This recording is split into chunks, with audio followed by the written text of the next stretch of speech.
Eve Out of Her Ruins is the story of four teenagers articulating their identities on the threshold of adulthood.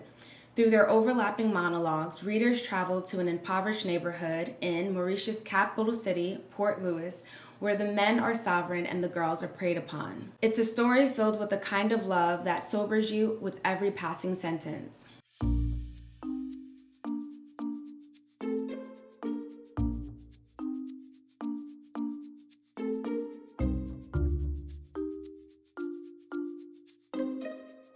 Written by Ananda Devi and translated by Jeffrey Zuckerman, this is the story told by four characters: Sadiq, Savita, Clelio, and of course Eve.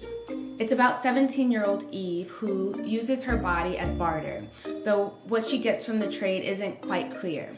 She's sort of untethered from herself, and for the people who love her, Sadiq and Savita, this means hoping you can love her back to herself, but facing the possibility that you may never be able to reach her in her loneliness. When Eve is caught between her sin and her salvation, these four characters teach readers a thing or two about love, sacrifice, and the insatiable desire to escape. One of the best parts of this book is Savita and Eve's relationship, which fits seamlessly in the lineage of literary sisterhoods like Sula and Nell, Celia and Shug, and Nadia and Aubrey. It's such an intense intimacy that for the rest of us looking in, all we see is love and light dancing amidst the chaos of darkness. And then it's the tenderness of Sadiq and the sobering honesty of Clelio that really drive this one home for me. Clelio is one of the most brutally honest, beautifully complicated characters I've ever read, and his monologues will have you wanting to highlight every sentence. The characters strike a delicate balance between being fragile and at the same time unbreakable.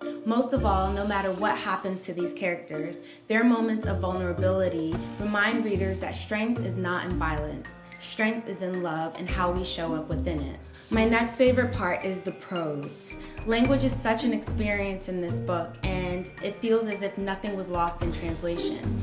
Perhaps that's the beauty of translated works. Translators can work with words in a way that swims between the space of literal and communicative translations. It's like being fluent in the silences of our shared thoughts and inclinations and offering a transient bridge of expression to that which is inexplicable. I can only imagine the beauty of the original text, but the fact that nothing felt missing or misplaced is also a testament to Zuckerman's craft.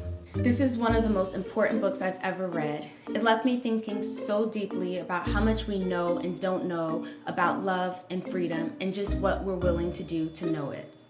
There's a line that struck me so deeply as one of the characters resigned himself to his probable fate in that he accepted that he was leaving this place with handcuffs on his wrist. It reads like a judgment as much as it feels like a liberation, and this sentiment reverberates on every single page of this wonderful book. If you've read Eve Out of Her Ruins, please share your thoughts down below. If you have not, time's a-wasting. As always, thank you so much for watching, and until next time, remember to read or be read. I'll talk to you later. Bye.